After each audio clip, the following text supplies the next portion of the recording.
Bonjour, je suis obligé d'intervenir dans le cadre de la Constitution et du déroulement des activités de l'Union marocaine du peuple et de la patrie, qui entend dire et qui découle de l'union de la majorité silencieuse du peuple marocain.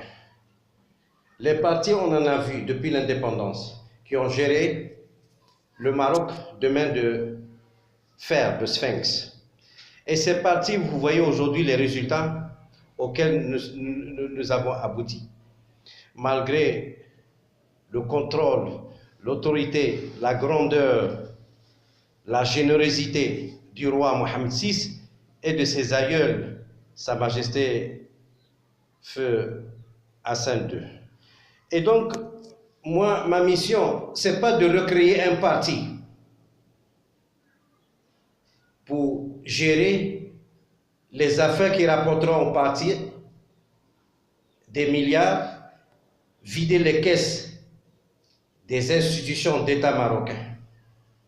Ma mission, après 35 ans de lutte pour les intérêts de mon pays, de d'autres pays africains, j'ai été chargé de mission au Sénégal, à Dubaï, dans plusieurs pays africains. J'ai enseigné, j'ai fait tout ce que j'ai pu faire et le peu, modestement, pour sauvegarder l'honneur et le nom de notre pays.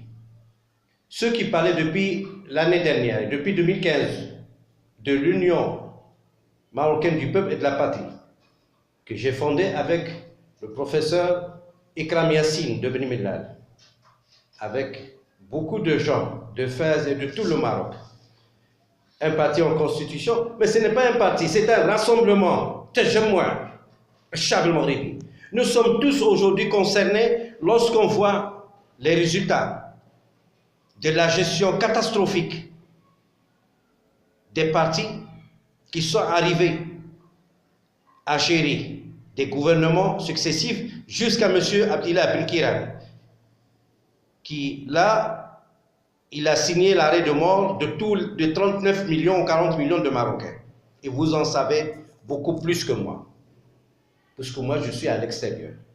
Et donc, je ne vais pas revenir sur le schéma de constituer un parti pour que le parti puisse arriver à un niveau matériel.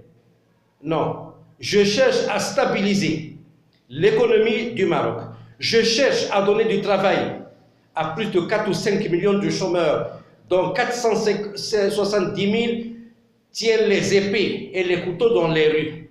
Oui, ils sont aussi les enfants des citoyens et des citoyennes marocaines. On ne les a pas importés, ce sont des Marocains, ils ne sont pas venus de la Lune. C'est des Marocains, des enfants de Marocains. Les enfants de 14 à 28 ans, qui ne connaissent pas les écoles et qui n'ont pas pu, du moins. Et je comprends, lorsque M. Benkiran et autres ont fermé les yeux encore sur la gratuité de l'école, de la santé publique. Aujourd'hui, les hôpitaux sont à 75%, 80%, dont même l'hôpital central d'Avicenne, à Rabat.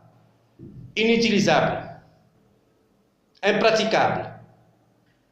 Et tout l'ensemble des hôpitaux, à part ceux dans lesquels le roi Mohamed VI intervient. Et le roi intervient jour et nuit. Mais il ne faudrait pas que le roi Mohamed VI soit le dernier recours de chaque famille, de chaque Marocain, de chaque Marocaine. Ce n'est pas possible. Sinon, à quoi sert de donner des gouvernements la gestion, pour ne pas dire le pouvoir, de la gestion de l'État marocain et de l'ensemble de ses institutions? À quoi sert-il? Aujourd'hui, nous nous trouvons accrédités devant le Fonds monétaire international à Washington et les institutions de Bretton Woods, devant Christine Lagarde, la Banque mondiale et autres. Grâce à M. Benkiran, sur la tête de chaque Marocain, il y a 27 000 dirhams, peut-être 30 000 de crédit. Crédit à l'intérieur. Nous nous trouvons avec 6 000 petites et moyennes entreprises en chômage, en faillite.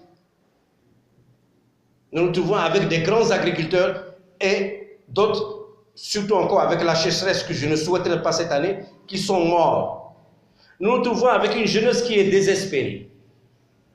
Et là-dessus, je reviens pour dire que moi, mon programme de société n'est pas un programme pour arriver pour que je sois Premier ministre seulement, ou gérer un collectif de ministres, ou présider des conseils ministériels au Palais Royal de Rabat. Mon objectif, c'est de sauver les jeunes, c'est de sauver mon pays, c'est de redémarrer l'économie de mon pays, qui est aujourd'hui le deuxième pays financier de l'Afrique.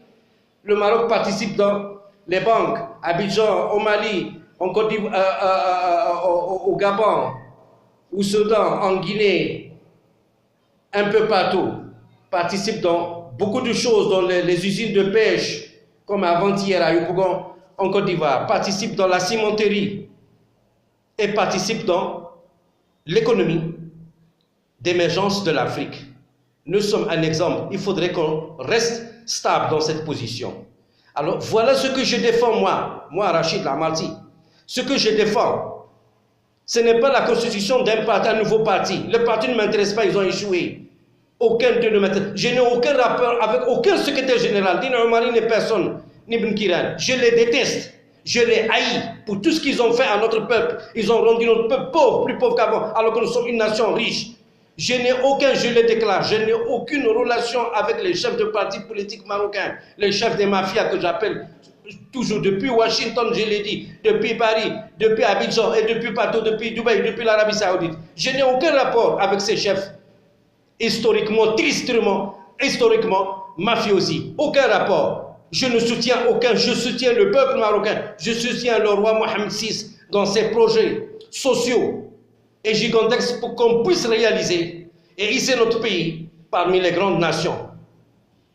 Voilà ce que moi je souhaite, voilà mon programme de société, c'est de redémarrer notre économie, de stabiliser la balance commerciale, de faire encore plus de commerce et de faire du Maroc le plus grand Dubaï du monde, pourquoi pas, et de donner du travail aux jeunes.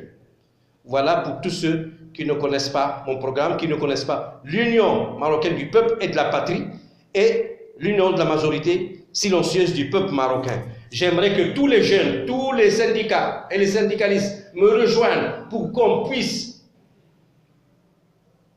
donner le temps à un nouveau Maroc, à un nouveau citoyen marocain et marocaine. Je vous remercie.